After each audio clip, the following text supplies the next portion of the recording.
So this morning I reached the town of Telkwa, BC, and I'm feeling really nervous because somehow I managed to talk myself into driving this Telkwa Pass 4x4 route. It has a bit of a reputation, and I also think another van life YouTuber has turned around on it recently, so now it's my turn to give it a shot. But for the most part, I've been avoiding these extreme 4x4 routes because it seems like every time I do them, I come out with a significant amount of damage done to the vans. So I've just been avoiding them or riding my e-bike on them, so this is like the big return to trying it again. But I did a quick search, and it looks like people mostly ride ATVs on it, and I also read that 4x4 Sprinter vans are not recommended.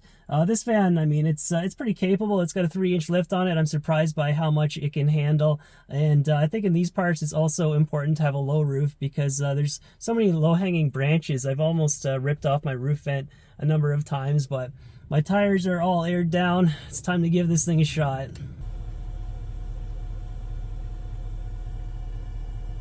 Always a good idea to fire up the VHF radio on roads like these, but I think about 25 kilometers till I really start to get into it. The plan is to break it up into 2 days. If I can get up the pass tonight, spend a night there, then carry on tomorrow. That'd be beautiful.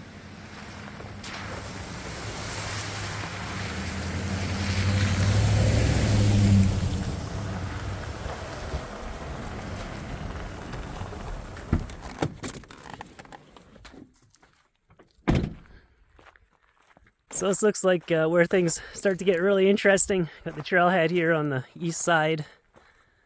So the sign says the Telkwa Pass is actually 90 kilometers shorter than taking the highway all the way up and around, and this is primarily used by horseback riders, mountain bikers, hikers, quads, and dirt bikes. No mention of big, doofy, Humpty Dumpty vans coming through here.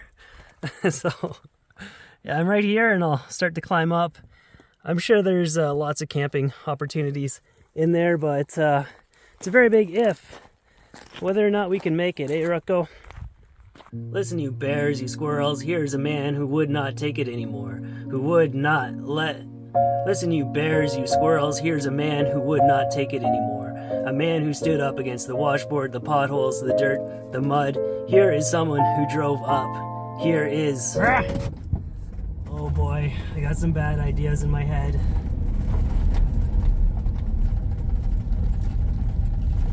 Well, that felt really cringy. It just gives you more appreciation for just how hard it is to be a believable actor and put on a performance like that. But it started raining. This could make things even more difficult. I don't think it's all that steep from looking at the topographic map, but there's only one way to find out.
I just need to take a second to stop and breathe, try to calm down. I don't know what I've got myself into, or if I can even get out of it.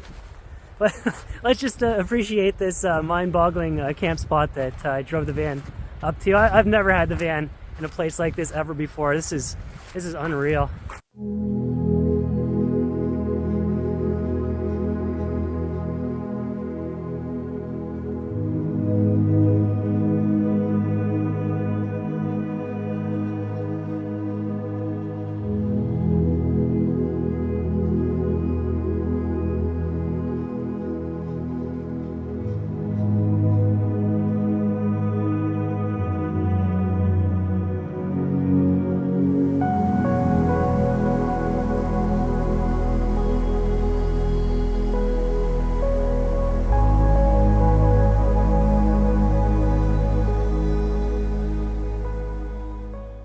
When I first pulled up to this spot, there were a couple guys here and they came from the other side. I asked them whether or not I should carry on and they said no, turn around right here because it gets really narrow, and it was touch and go. But I just never know how to decipher news like that. At the end of the day, I mean, you have to look for yourself and decide.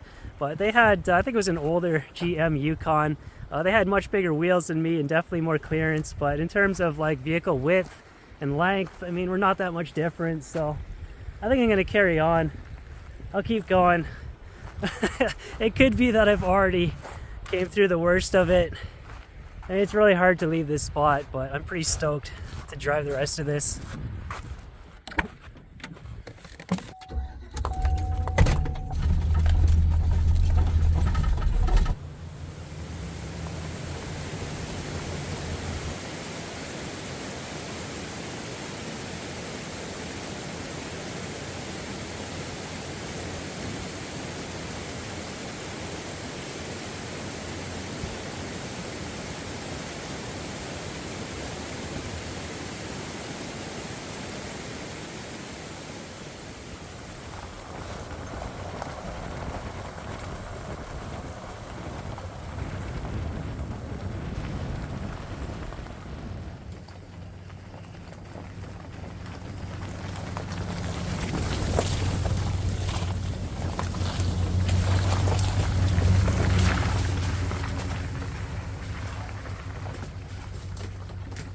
Yeah, I just can't imagine trying to plow a high roof van through all this. Old Foresty Forest, he was thinking ahead when he picked a low roof.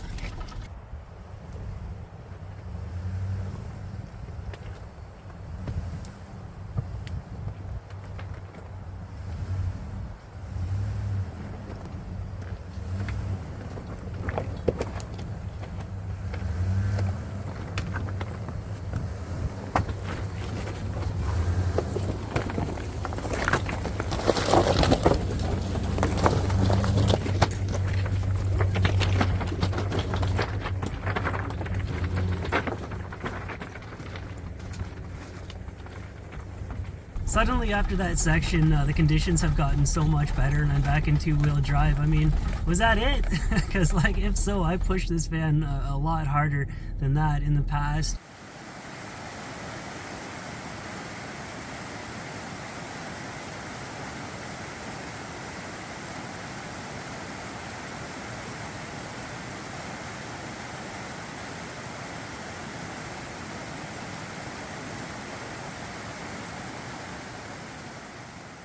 Well, there you go. The Quigley van conquered the test at Telkwa Pass, no problem, and no damage done either. That's always a good thing.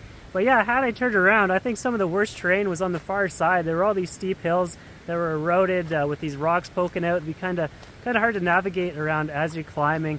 But yeah, these Quigley vans are surprisingly capable, and other than the 4x4, it doesn't have differential lockers. I mean, it's got the rear G80 auto locking, but as far as I can tell, it doesn't really do that much. And I have no plans to upgrade it any further. I'm more than happy with its capabilities. It's got the winch on the front end, so that's more than enough to get me out of most jams. But go find a place to camp and make some dinner.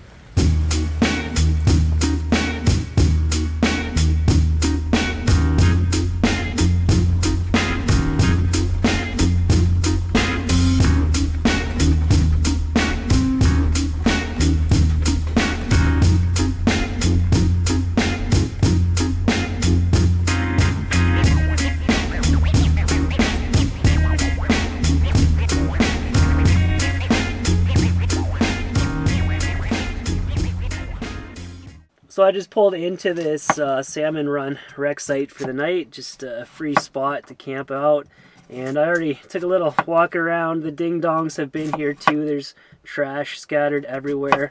I'll probably look after that tomorrow morning. Right now, oh man, I was just so excited to drive that road. And I neglected to eat enough food today. I'm feeling pretty faded. So getting some food, good meal into my belly. It's a priority right now.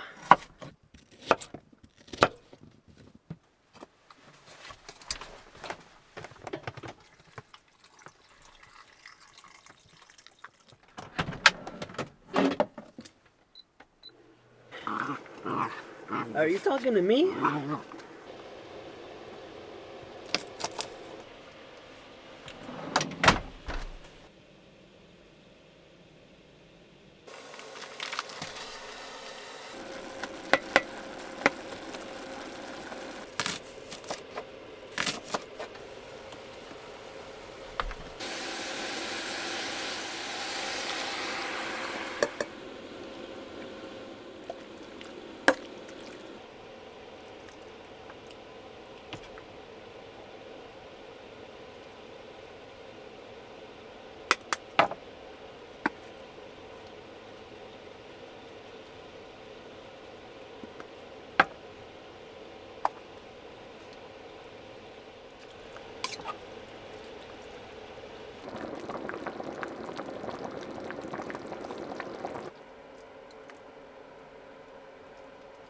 Delicious, and I'm already starting to feel recharged, but I'm sure I'll come back at some point in the future and drive Telkwa Pass again, but do it when there's nice weather and camp at that spectacular spot right on the lake and try to climb some mountains up there. I had no idea it was going to be that nice up there, but I'm sure it gets super busy, so I'm kind of glad that I timed it for a rainy Tuesday and not like a bluebird Saturday. Alright, I feel like I got some energy now, so I'll accept the role of being mother of all the ding-dongs tonight and pick up all this trash. Then tomorrow morning, just a short drive into Terrace, I'll drop off the garbage, upload this video, then I'll be on my way to the next thing, whatever that is. But I had a lot of fun today. That was a pretty exciting little 4x4 adventure here in BC. And I hope you guys enjoyed this episode and are enjoying your summer, and I will see you in the next one.